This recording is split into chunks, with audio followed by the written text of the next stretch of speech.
blessings, and abundance. Welcome back to the Zen Effect Show, a syndicated, multi-platform talk show supporting you on the collective journey that we're all navigating, that we all are on, called life. Every conversation here is intentionally designed to empower you, to inspire you, and support you in shaping your soul, shifting your world, and returning home to your power so you can live fully in your effect, in your purpose, in your essence, and in your design, and ultimately live life the way that you will it to be. This is your hub for soul-rooted conversations with thought leaders across music, entertainment, entrepreneurship, and wellness, all grounded in truth, intention, and the shared human experience that we call life. Listen live every Tuesday at 6 p.m. Eastern on WBNC Breaking Change Radio. And if you missed it live, we've got you covered. Go ahead and subscribe to my YouTube channel. Also, I'm on Spotify and Apple Podcasts where you can catch the replay. Now, I will say this, YouTube is all inclusive, you all. YouTube got it going all the way on because you can catch the replay, the exact replay that was played here on WBNC Radio. And then you're also able to see the in-studio video, which is amazing, and some bonus episodes as well. Okay, so YouTube is where everything is, everything lives. The audio, the video, exclusive bonus episodes, everything. So stay connected and tap into the energy.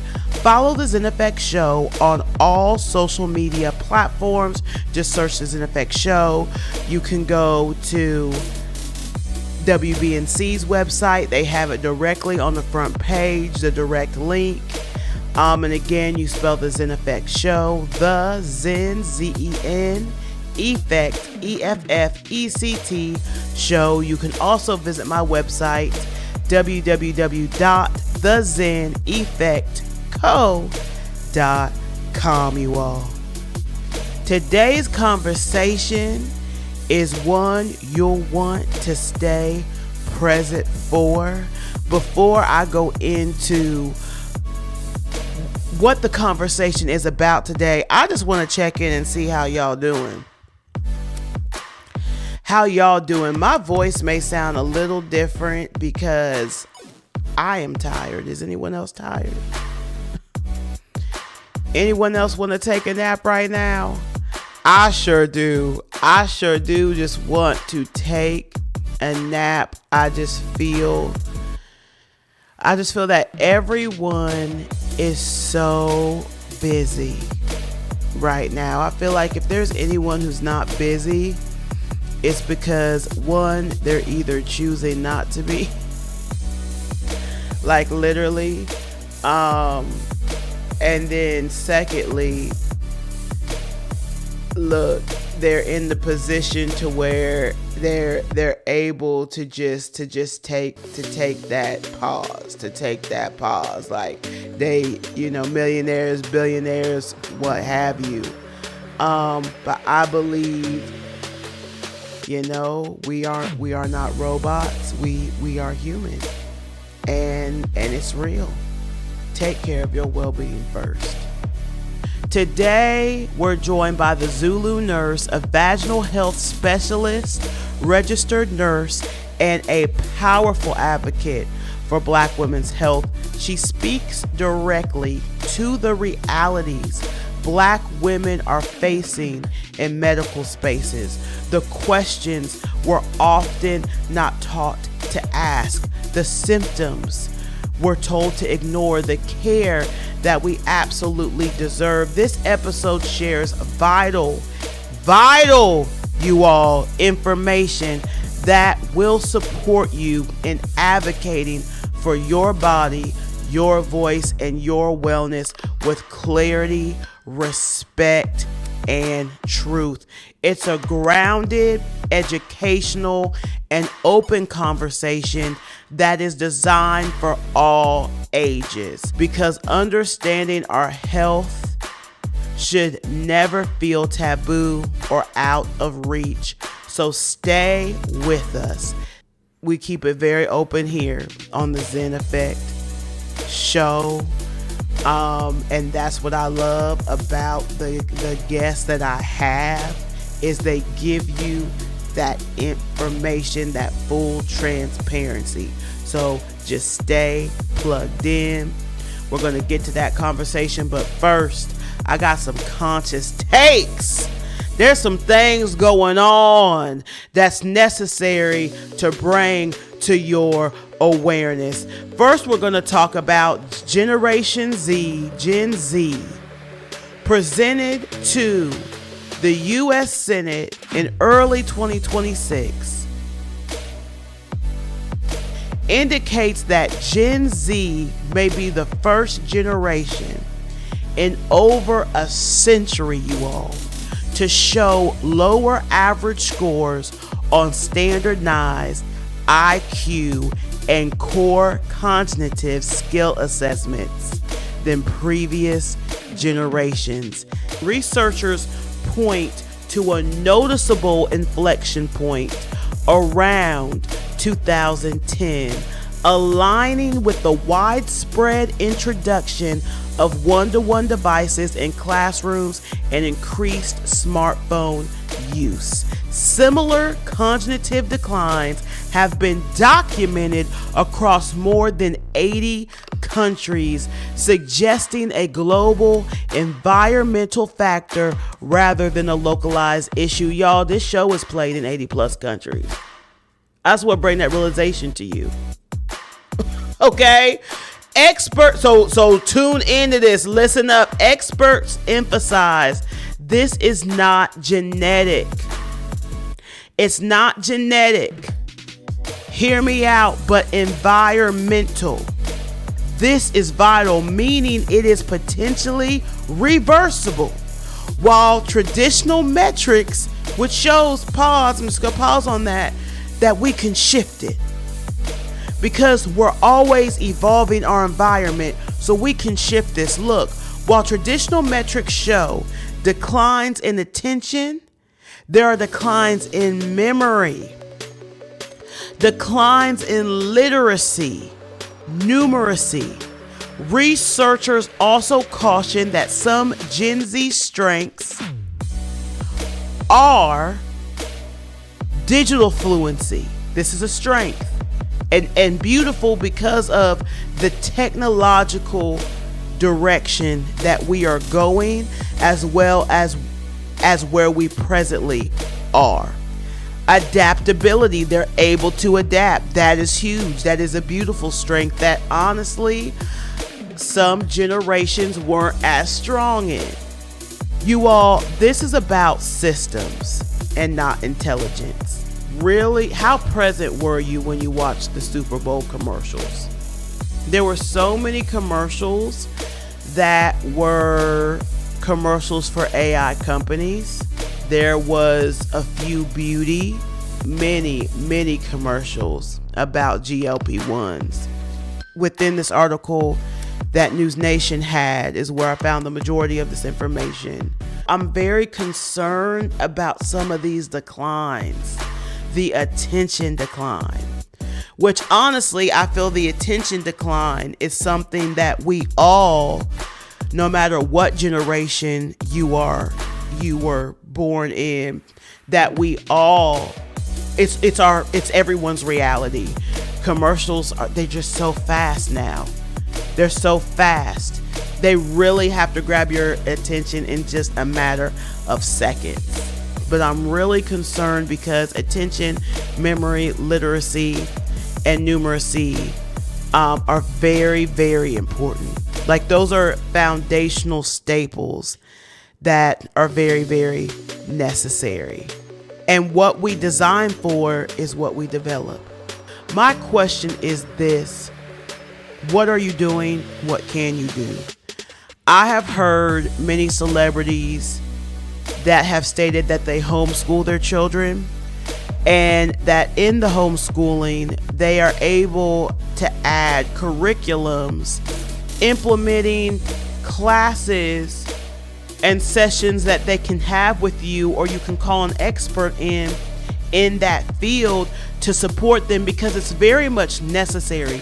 Because what I'm finding, look, I don't have children, but what I'm finding is it's necessary to deliver all the information, because they have so much access that we didn't have.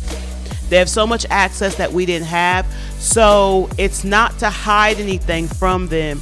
It's to make sure they are very well informed, and guiding your children, guiding your teenagers, even guiding your young adults.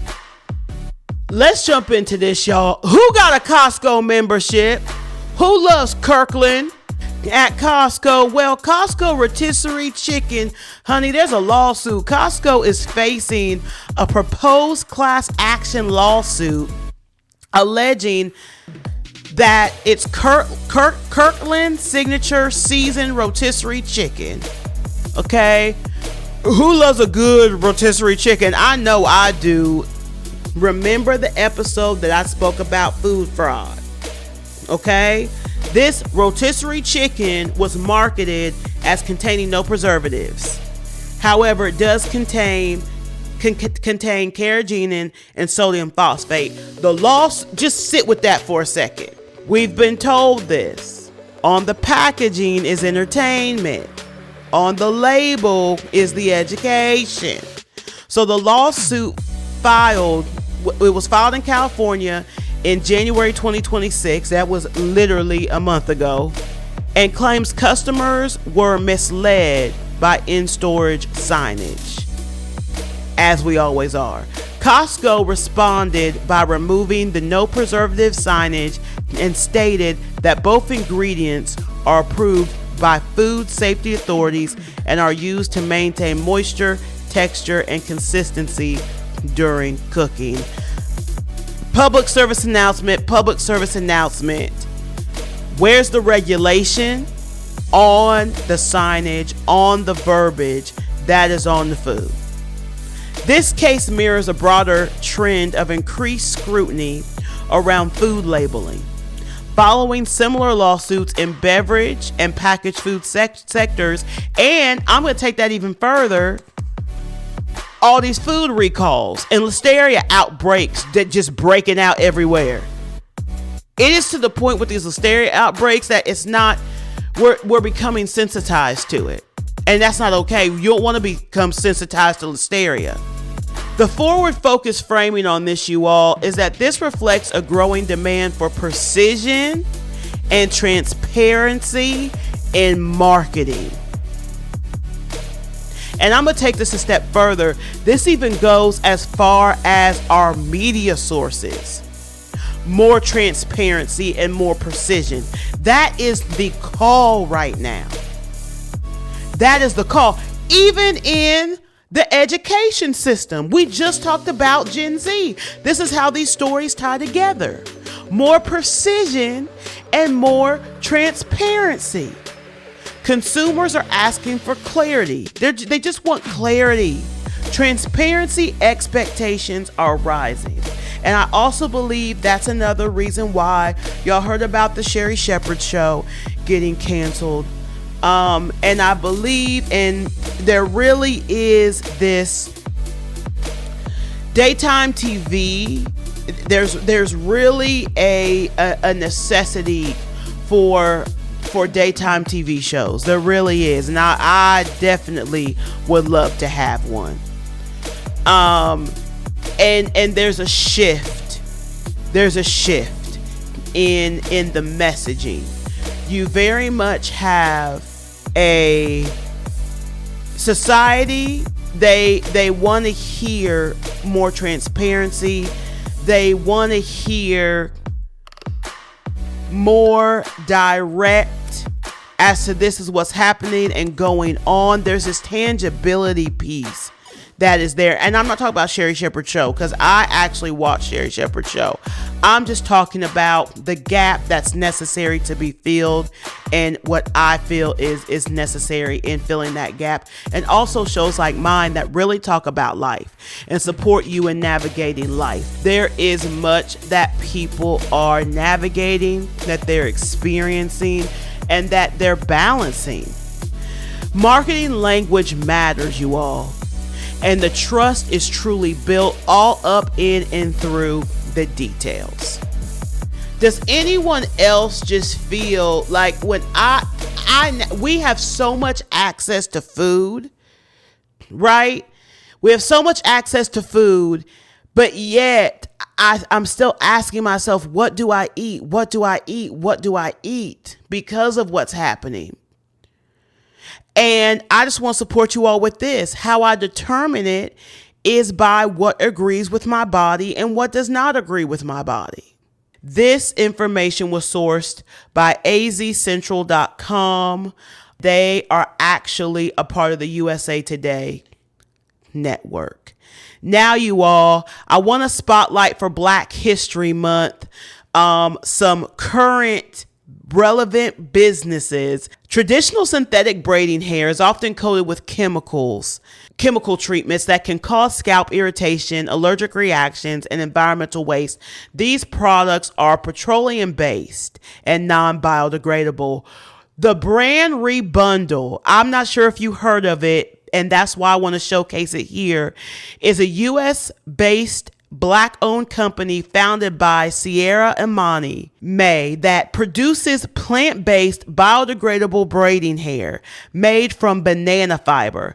The product is designed to be a non-toxic, hypoallergenic, and suitable for sensitive or eczema-prone skin. Yes, for eczema-prone skin. As of 2025, Rebundle holds a patent for its plant-based hair technology. Way to go, Sierra. Way to go. Yes, patent that. Get your money, sis. This represents innovation rooted in care for health, environment, and cultural practices. It's an example of ownership solving systematic gaps. Health and beauty are not separate, you all. They very much live in the same space. I have been in the beauty industry for over 2 decades, and that's why I am so much into wellness, because they coexist. They are the same exact thing. Innovation can be culturally specific and scalable, and ownership changes outcomes. You all go to Rebundle. Visit their website, rebundle.com, and let's support this brand. It is very much essential. So many of us wear wigs, weaves, protective styles, extensions, all the things. Go and visit Rebundle. I plan to reach out to Rebundle because Rebundle, you are a brand that I truly believe in, and I want us to collaborate, to partner. I want you to come on the show, all the things. So you all, let's go and support Rebundle. And I have one more thing of this conscious take. Then we're going to get into this conversation with the Zulu Nurse. Y'all, Chipotle is raising prices. My question to Chipotle is this: are you raising the presentation, and are you raising the quality? Are you lowering the salt intake? I don't eat Chipotle anymore because of those 3 things. So that's my question. Are you raising the quality? Are you raising the presentation? Are you lowering the salt intake? That's my question to you, Chipotle.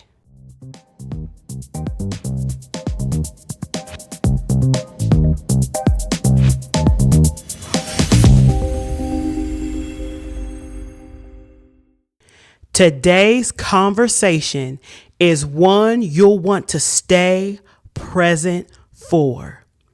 We're joined by the Zulu Nurse, a vaginal health specialist, registered nurse, and powerful advocate for Black women's health.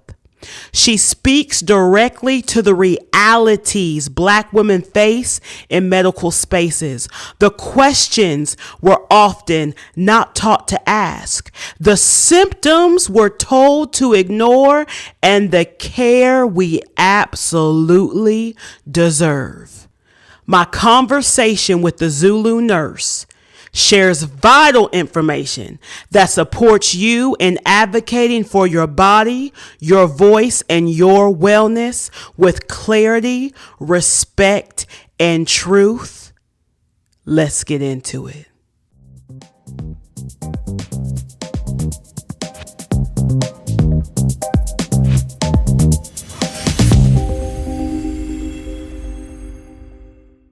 You all, I am so excited to bring the Zulu Nurse back now to the WBNC family. She new to y'all, honey. But see, this is what I'm talking about, the bonus episodes that you can watch on YouTube. You can see the first episode that we did together, honey, where we are talking about your vaginal health and Black women's health and so many things. And, pardon me, y'all.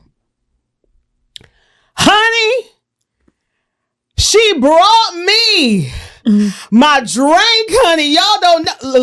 Look at Match. I didn't even realize the Match. You all, this right here, the Yoni Potions purify her. You all, I love this. When she pulled this out, her purse almost fell on the floor. When I tell you this natural, none of the junk and additive. She's a whole nurse, you all. Okay, so she know what she doing. She a whole nurse, and she work in the emergency. So she done seen all things, everything.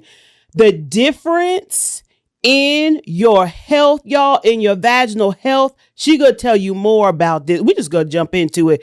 Go ahead, Zulu Nurse, welcome. Tell us more about you and tell us about these amazing sexual wellness juices that are delicious, honey. I have to pause myself because I have to remember it's for wellness, honey. It ain't just for juice for me to drink with every meal, but it tastes that great. Hi. Thank you. I'm going to take a drink as she talking, honey, because I cannot wait to open this. Yay. Go ahead. Thank you so much for having me back. I really do appreciate it. As she said, my name is Zulu Nurse. I am a vaginal health expert, and I'm also a registered nurse. I'm really passionate about women's health, and I'm passionate about health in general, and really making sure that people have the balance of both life, both holistic care and medical care is what I'm really passionate about. But before I'm any of those things, I'm a woman. So I know the issues that plague us the most, from menstrual cramps to irregular periods to infertility issus, yeast infections, BV, all those things that can hold a woman down. I'm very familiar with those issues and understand. And so I want to start catering. I started catering to women in those areas, because once you fix that, then everything else can prosper. Because imagine, like, you know, your face is beat, your hair is laid, but you got a yeast infection. What's the point? What is the point? What's the point? What are we doing? Yes. So really bringing in that health and wellness into mainstream to help women prioritize their vaginal health. I love it, honey. When I took a sip of this, my body, I was praying that she would bring one, because I got put in my order, y'all. My body missed this. When I tell you my body has experienced such a difference with this product, I'm telling you all, it is fantastic. So Zulu Nurse. Yes. Let's get into it. I'm excited. Yes, I'm excited too. Let's get into it. Can you share some of the health disparities Black women face in healthcare? And maybe a story or example that really illustrates the impact that these disparities have on their lives. Oh, yeah. So we diving right into it. I want to start off with the story and then build from there. Love it. So I got so many stories. It's matter like which one. But I will definitely start off with this one as because it was pertaining a Black woman who came in with abdominal pain, right? So she comes in with abdominal pain. She got there around like 11 o'clock in the morning in the ER. And so in the ER, everything is about time. Like, how long you wait in the waiting room? When do you see a doctor? Are we discharging? Are we transferring? Are we, keeping you here overnight? Like, everything is a timestamp as to how fast we can get people moving in the ER. So she comes in around 11 o'clock, and they do a whole workup on her. And they noticed that her, what was it? Her HCG, which is the hormone to determine whether you're pregnant or not, was slightly elevated. She's like 48. So they're, it's an older pregnancy. So they never did a CT scan on her because you can't do CT on a pregnant patient.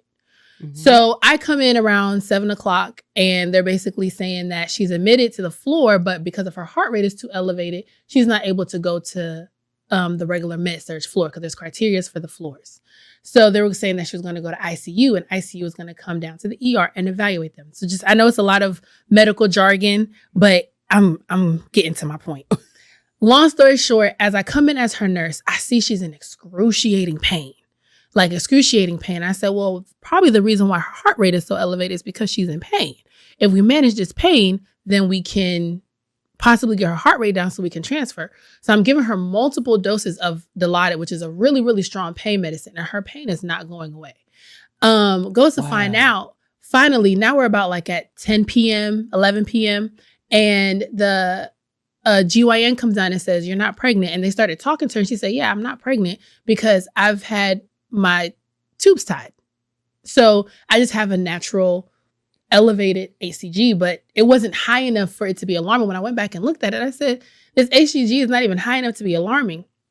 So I took her to get a CT scan because now we can get a CT scan to confirm that she's not pregnant. Now, mind you, from 11 to about 10 p.m., no one went and asked this woman if she's pregnant or does she know that she's pregnant. They just saw this number and then just said, okay, well, we can't do nothing else further. Getting to my point. Wow. Then when I take her to CT and they see that she is having what we call air in the abdomen, which is called a pneumoperitoneum, which is extremely dangerous. Like, we were on the phone with doctors within 30 minutes. I had to take her to 4 CT scans and an MRI because they needed to see, because she's also had some gastroenterology surgery as well. Wow. So I'm saying all this because the things that Black women deal with is because she did not look like the textbook version of what a pneumoperitoneum is, they canceled that idea out. And canceled it. Like you said, they didn't even ask that whole time that she was there. Correct. And so she's just in pain, and I see her in the bed writhing. The pain medication is not helping. And me as a nurse, I'm thinking like, okay, if I'm giving you multiple doses of pain medicine, why isn't your pain going away? There's a bigger issue. And the strongest pain medicine. You said that's strong. Yeah, it's the strongest one. It don't get no better than that. So it's like my frustration in that moment was, why didn't anybody come and talk to her? Had you just come to the bedside and just said, hey, did you know you're pregnant? Should have been like, can't be. I got my tubes tied. Oh, well then would you be okay with doing a CT scan so we could see what's going on with your abdomen? And we would have been caught this. She could have had a perf bowel that could have ended up killing her. She did not go. She had to get emergency surgery, and she didn't get that emergency surgery until 3 a.m. So mind you, she came in at 11 and was not into the OR until 3 a.m. 11 p.m. No, 11 a.m. Good. Woo. 11 a.m. Didn't get to the OR to 3 a.m. And now we got to call the gastroenterologist out of her bed at 3 a.m. because she's the only one. Because once you've had surgery, they don't want to touch you. No other doctor is going to take you in. And what irritated me in that moment was the surgeon that came in to evaluate her was a white man, came into the bedside and was just like, oh, you look pretty good. Because her blood pressure was fine. Her heart rate, yes, was elevated. But, she, appearance-wise, looked okay. And I knew what he meant by that. But what you're doing is you're desensitizing and dismissing what this lady has been feeling for the past 14 hours. Because internally, she's not. And those are the disparities I see day in and day out when it comes to Black women in the healthcare field. Not being an inquiry, which now you're in the industry, so adjust me if I'm not accurate, but that's priority in the health field. You must be an inquiry. You must ask the questions. You must do the test. You must run the things. It's better for you to run it. Look, even if it's a test that may not be as necessary once you get the result. It's better for you to run that test to be sure than not do it at all. You look okay. Mm-hmm. And she sat there and she said, I'm not okay. She's like, but I'm not okay. You know, and my heart broke because I'm like, I knew what she felt in that moment. When you've been sitting here in pain and somebody who has the potential to do something for you just is like, oh, you're not as bad as I thought you were. Because truthfully speaking, with her diagnosis, she should have looked in worse shape. You know, she should have looked like, you know, what she's been through, but she didn't. And that's a lot of times what ends up happening. We get women that come in with the hemoglobin. That's like that test, like your blood level. They'll come in as Black women will come in at like 4. Mind you, normal is like 13, 14 and up. And we'll have, if they have like really strong endometriosis, like a really bad case of endometriosis, and their hemoglobin drops because they've just been bleeding so much. And we had one girl, she came in, face beat, smelling good, hemoglobin of 4. And I'm just like, girl, you could go into cardiac arrest any second now. You know, but she did not look like a hemoglobin of 4. I mean, she had the symptoms of it, of course, yes, but she didn't look like it. So off of appearance, a doctor could just look at her and just be like, oh, you're feeling this? Well, you could do blah, blah, blah, blah, blah. Not even do no blood work because she was like 28, 29. Not do the blood work where everything lives. You see it all. Sometimes they'll do that. They'll look at you like, oh, you have no past medical history. You're this, you're this, you're this. So yeah, just make sure, write a description for something and then send you off. Sometimes, I'm not saying that's every case, but you know, because you may not look like what you're complaining about, you know, or you don't fit the textbook description of it, some physicians, doctors, nurses, they may kind of dismiss it. And that's the disparities that I see. Wow. Mm-hmm. You all let that land for a minute. Like really let that land. So what do we do? Zulu, like how can we support ourselves? How can we advocate I'm glad you asked for ourselves in those type of situations? I'm glad you asked that question. Number one, I need Black women, and I'm speaking to myself as well, to really understand that going through pain is not a badge of honor. Suffering is not a badge of honor. And I get so many Black women as patients that come in and be like, for me to be here, you know, it's really bad because I don't complain. I tough it out. I fight through. I push through. How many times we've heard our moms say that, our grandmas say that? Every day of their life. You know what I'm saying? Come on. Like, you know, they'll complain about certain aches and pains and they've learned to live with it. They've learned to live with discomfort because we've been raised to be survival, you know, and it goes back to the system that we had to endure that teaches us that Black women don't feel pain, you know, that we're not supposed to complain. We're supposed to just be grateful for whatever we get and keep it chugging. You know, so the biggest thing, I need us to dismantle this idea of, or this practice of powering through, toughing it out, living with the pain. Like I need us to, that's step number one, because we can't expect them to change how they treat us if we don't change how we treat ourselves. And that's mindset, you all. That's mindset. Yeah. Really shifting the mindset. And I want to suggest, I had Aura Wellness of Atlanta came. It's located in Sandy Springs. And she does neuro meditation that supports the neural pathways in your mind. If this is something to where you're just like mindset wise, what have you, I recommend that to support, because what the Zulu Nurse is saying is literally life or death. That's it. There's no way around it. Facts. If we do not move away from this whole, oh, nothing's wrong, oh, just sitting with it, not doing anything about it and living that story, death is what is going to happen. I'm not able to get any directer than that. If you want to live, do exactly what she sees it, you all. Mm-hmm. She's in the ER. She has seen it. Good day. I want to say you've seen it all, but honestly, there's probably so much that comes in when you think you've seen it all. There's something more. There's something more. Yeah. Yeah, for sure. Wow. Black women are 3.5 times more likely to experience serious complications during childbirth. Mm. Why is this still happening? And what's going unseen in the system that contributes to it?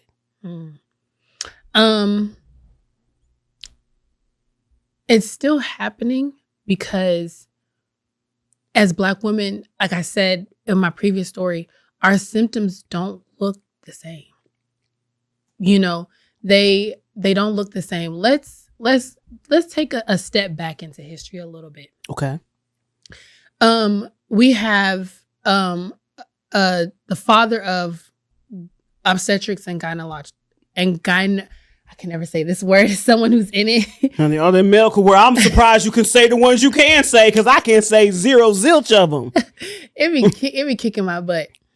The father of OB and GYN. Okay. Used to do experiments on Black women as lab rats to test them with how to deliver babies. So they were using and was not giving anesthesia. Wait, what? Mm-hmm. Yeah, you can look it up. Isn't that illegal? This was back in the 1700s. Oh, so okay.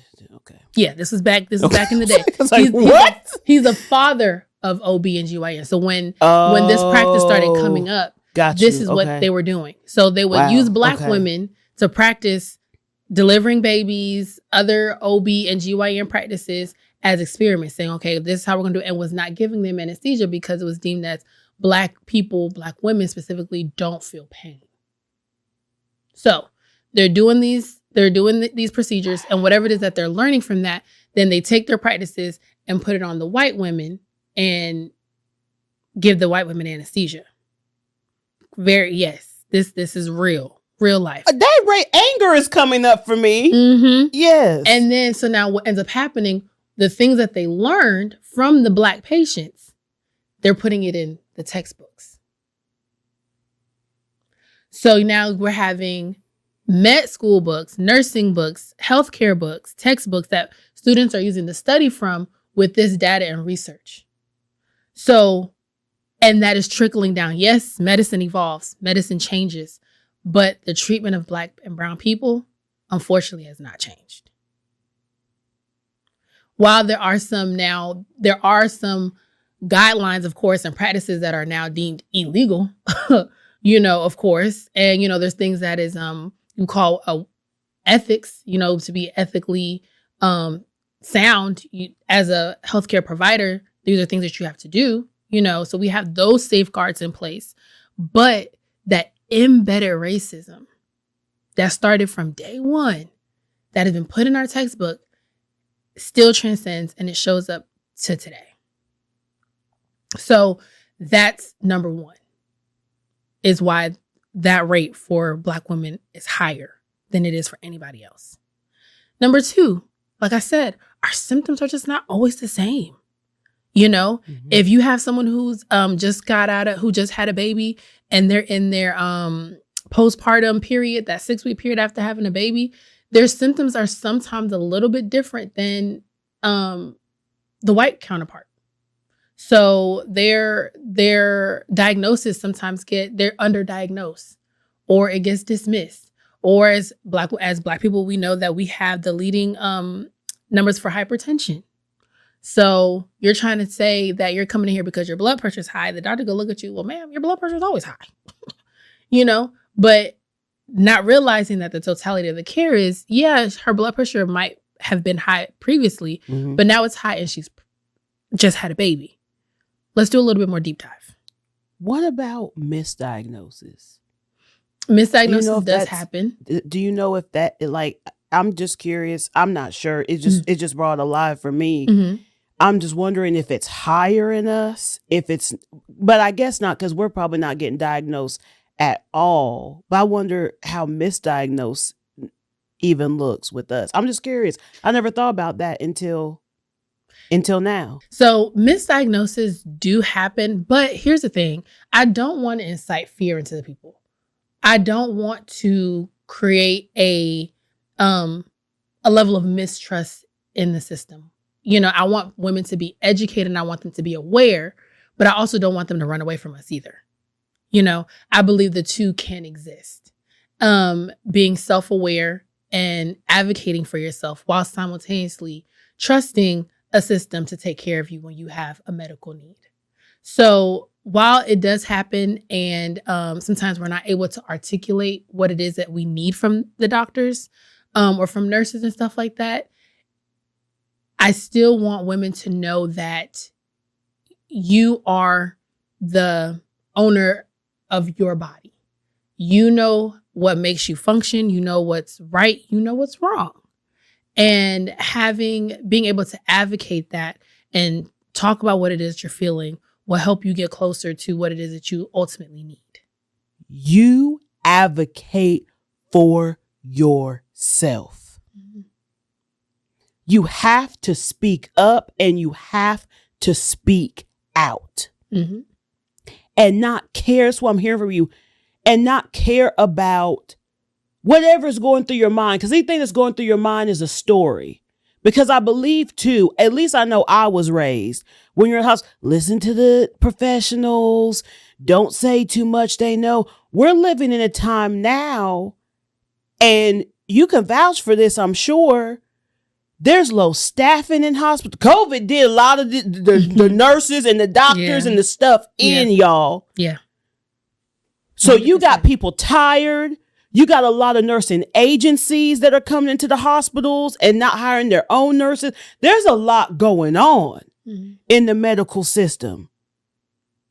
So with what she just said, truly advocating for yourself. I'm sorry, I'm not able to get over when you mentioned us being the experiment with the OBGY. And I just want to thank you for, see, this is what you find on the Zen Effect show.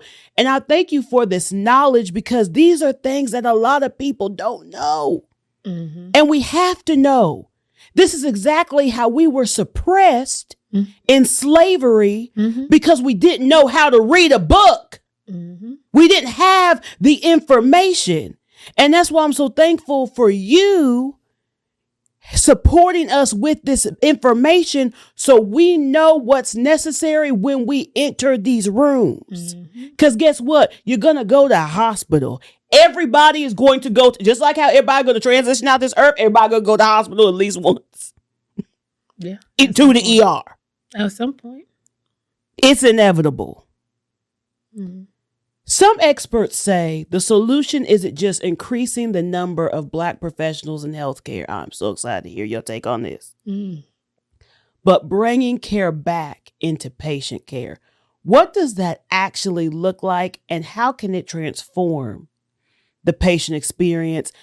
Honestly, you can answer that question. That's a question I have, but I just would love for you to speak to it in general because I know you're ready because I'm ready to hear it. You just speak. You ain't even got to answer the question. You just speak to it, sis.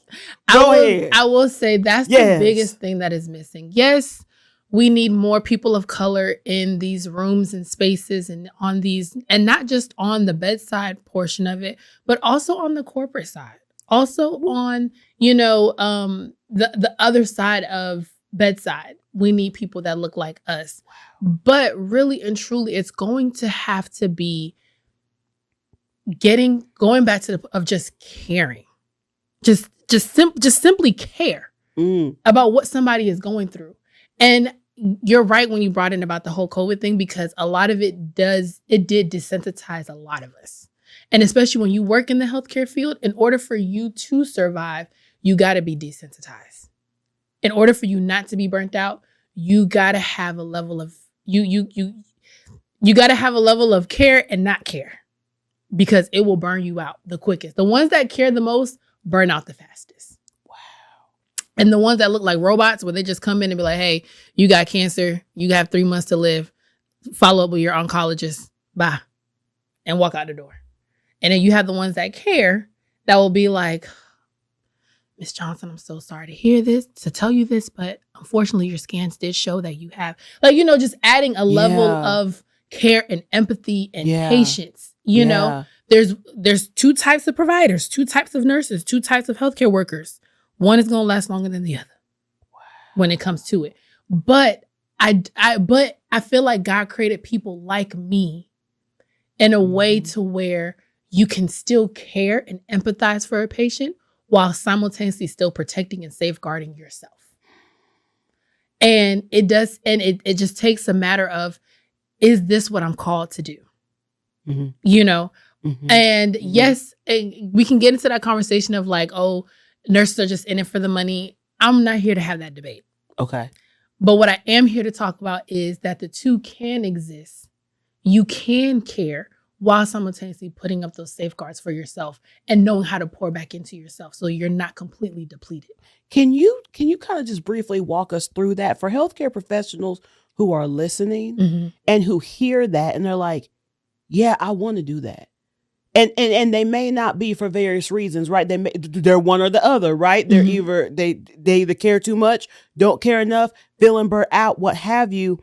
What does that look like to get to that? Like what are some just simple things that they can do? I mean, for me, as you were asking that question, the first thing that came to mind is God. Like I there's no way I could be a nurse without believing in God.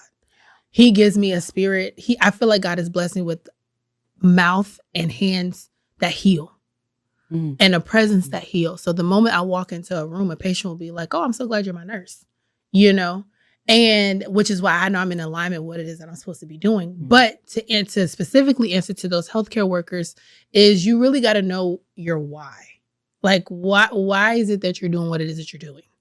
Are you coming in here yes, we are. We work to get paid. Let's be very clear. Ain't nobody doing no free labor. No.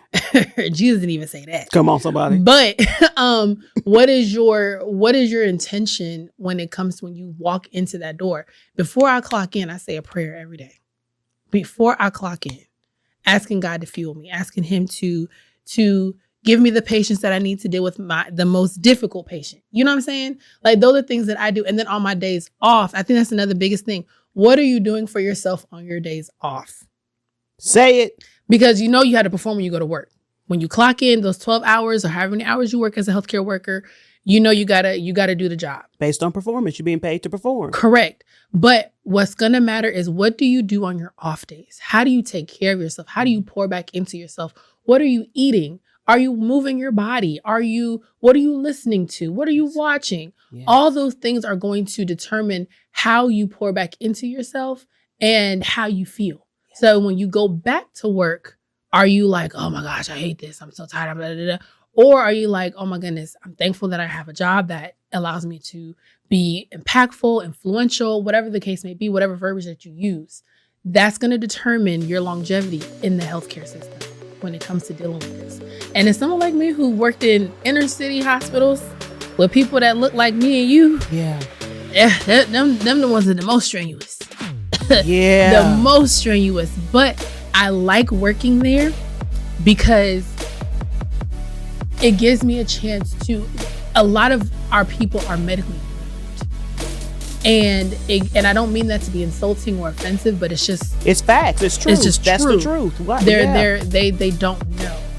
And I come to the bedside and I'm able to educate and teach and give them practical tips of what they can do outside of here to prevent them from having to come back. Ooh, we don't get none of that.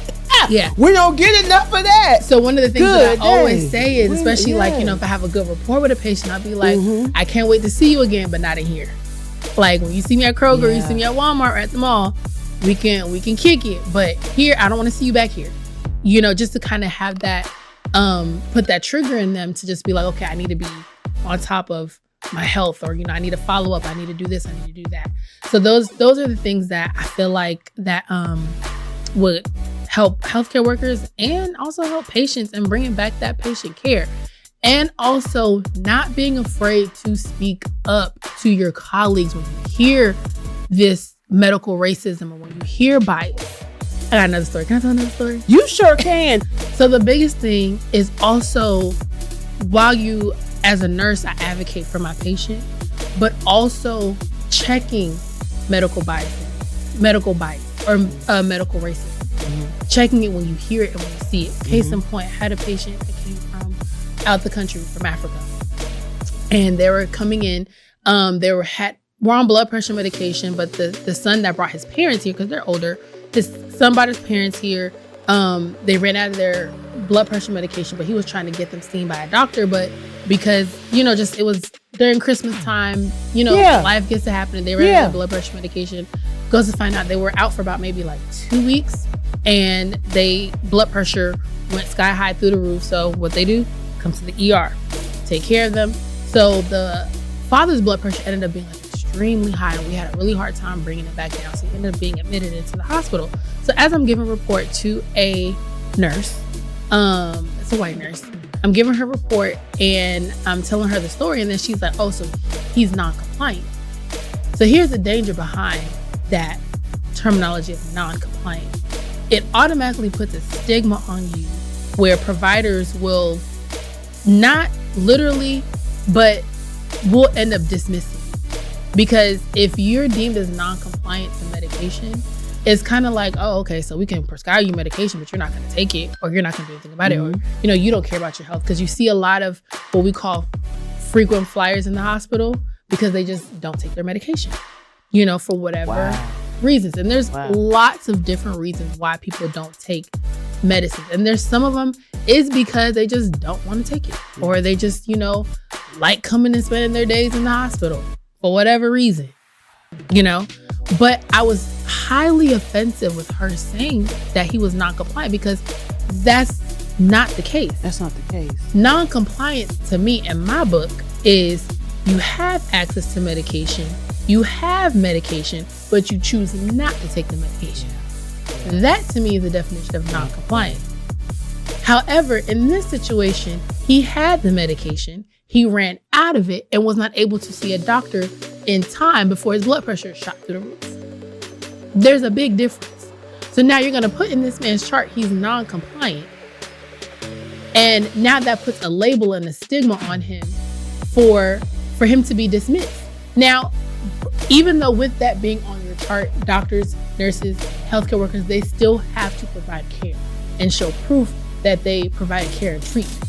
But the mental stigma that you put in your head about a patient who's not compliant, don't put that on him, because that's not the case. So is there a way for us to advocate? I know we already talked on how to advocate for ourselves, but with you saying that, like, of course, I would say pay attention to what the doctor's saying, nurses saying, what have you. You have to really listen. Your family member, you have to have someone in there with you at the hospital, because they hear all things. Because when you're ill and you're not feeling well, you ain't going to hear everything. You're missing things, correct. So call somebody that you trust that can be there. So therefore, when you hear things like that, you got to advocate for that, because like she said, that goes on your record and now you're dismissed. You all, be sure to follow the Zulu Nurse on Instagram, Zulu Nurse. You spell that ZULU Nurse, or go to her website for all things. And to order that Yoni potion, just go to Yoni Potion. You spell that YONI, P as in Paul, H as in hat, OTION.com. And be sure to tune in next Tuesday for part 2 of my conversation with the Zulu Nurse. Oh, you don't want to miss that. Take what resonated with you today and carry it into your week, and let it activate something real in you. I'm your host, Zen Howard, and this is the Zen Effect Show. Remember to let your effects speak before words do. We are accepting sponsors, so go to my website, thezeneffectco.com. You can also find the link for more information in my social media platforms. And always remember to keep your soul hydrated and keep your spirit fortified. Until next Tuesday at 6 p.m. Eastern, stay elevated.